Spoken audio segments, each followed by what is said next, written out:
Hello, welcome back to the Computational Genomics Lab. We are now going to use GitHub and make files and send them from our computer to GitHub. In the previous video, we connected our computer using our SSH key to GitHub, and now we are actually going to use GitHub to make files, track changes, and store them on the web that other people can share, collaborate. So many uses. We're going to be using it throughout the whole class. I hope you're going to love it.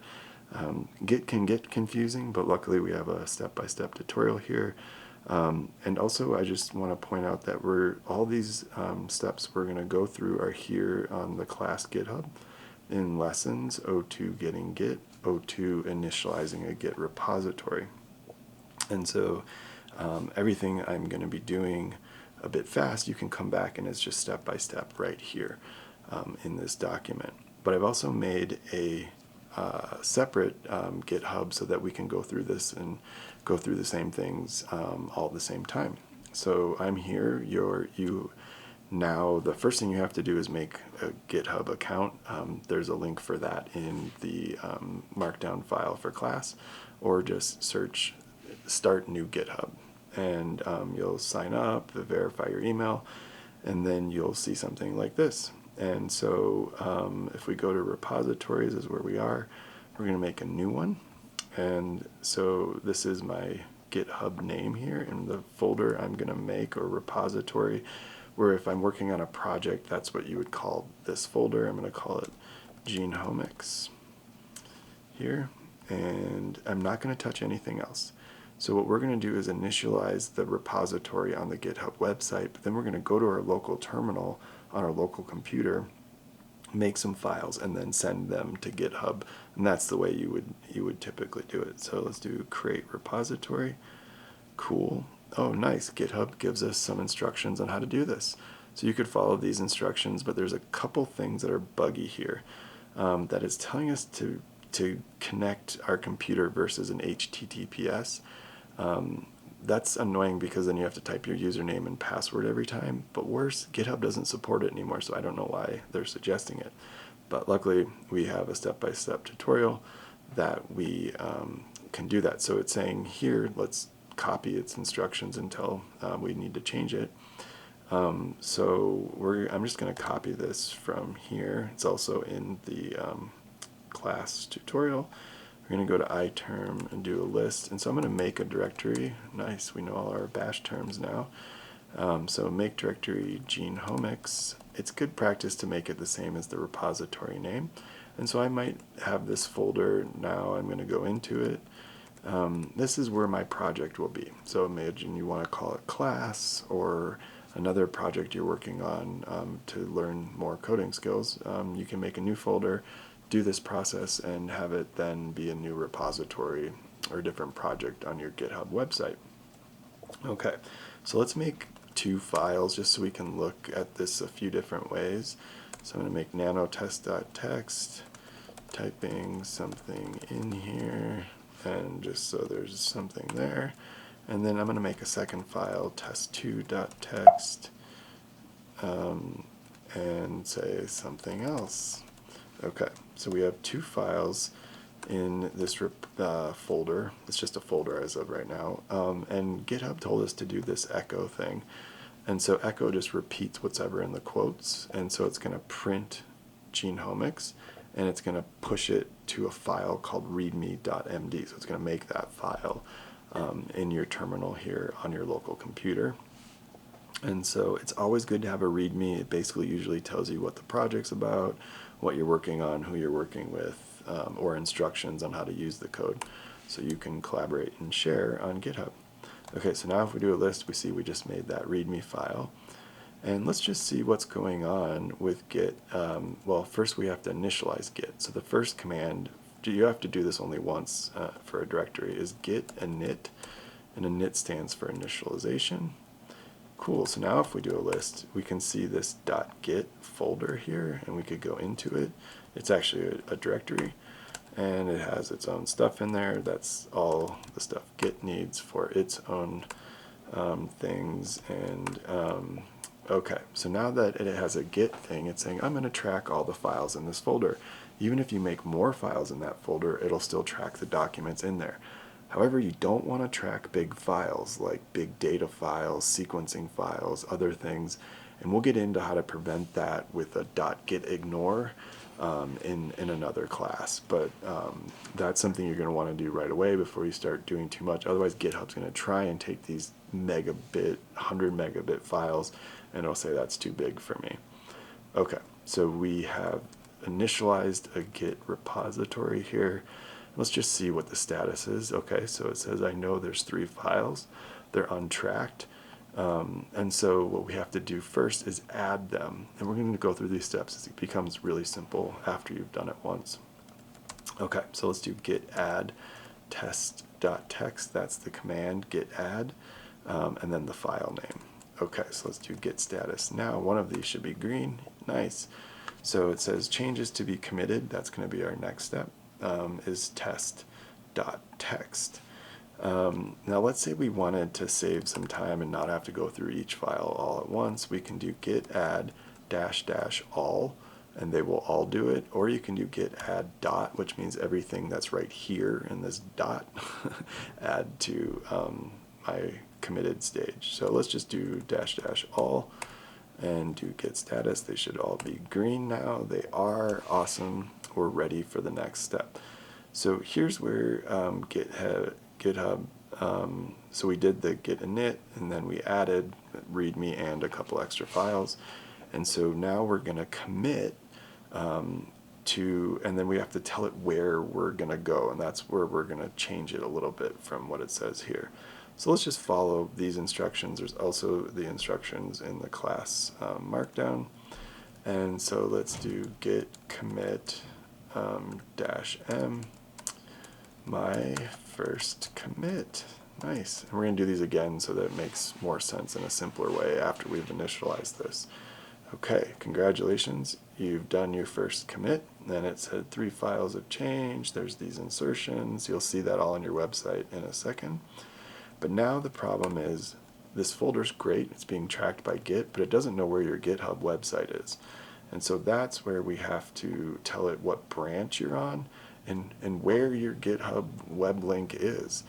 Now, it's telling us to use HTTPS, but as I mentioned earlier, that means you have to type your username and password, but it won't even work because GitHub doesn't support it. So we're going to change that to an SSH, which means you can use that SSH key we connected the computers with, and you won't have to type a username or password. The files will just magically appear on your GitHub website.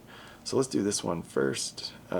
Branches are, you will be on main, which means you're the main person there, but somebody else might have another branch and want to push to your branch, and if you're collaborating, we're going to get into that much later in class. In fact, I don't like to do that. I just use the main branch.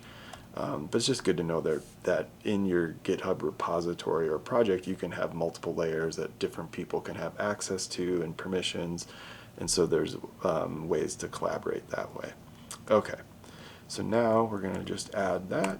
Okay, and then we need to tell it where our GitHub actually is.